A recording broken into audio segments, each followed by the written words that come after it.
তুমি jelly chocolate কখনো না কখনো অবশ্যই খেয়েছো, কিন্তু তুমি কি কখনো এটা ভেবেছো যে জেলিটা কোথা থেকে আসে বা এই জেলিটা কিভাবে তৈরি করা হয়?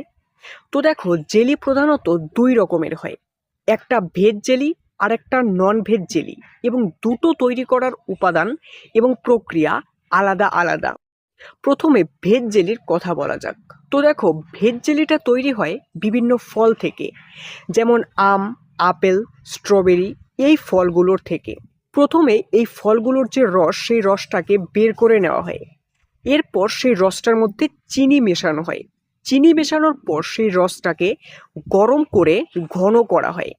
এরপর ফলের রসের মধ্যে যে পেকটিন নামক প্রাকৃতিক উপাদানটা থাকে, সেই উপাদানটা সেই পেস্টটাকে জেলিতে পরিণত করতে সাহায্য করে।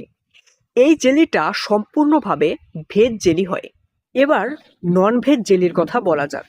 নন ভেজ জেলিটা তৈরি করা হয় জেলেটিন থেকে। এবার জেলেটিনটা কোথায় পাওয়া যায়? জেলেটিনটা পাওয়া যায় বিভিন্ন পশুর হাড় এবং চামড়া থেকে। পশুর হাড় এবং চামড়া থেকে কোলেজেনটাকে আলাদা করে সেটাকে প্রক্রিয়াজাত করে জেলেটিন বানানো হয়।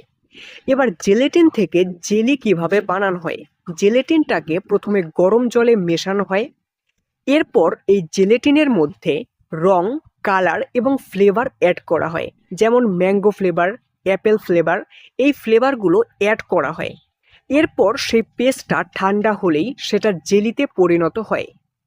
এই জেলিটা সম্পূর্ণভাবেই একটা নন ভেজ জেলি। ইনফরমেশন যদি ভালো লাগে তাহলে ভিডিওটাতে একটা লাইক করতে ভুলো না, আর এরকম ইন্টারেস্টিং ভিডিও দেখতে হলে এই চ্যানেলটাকে সাবস্ক্রাইব করতে ভুলো না।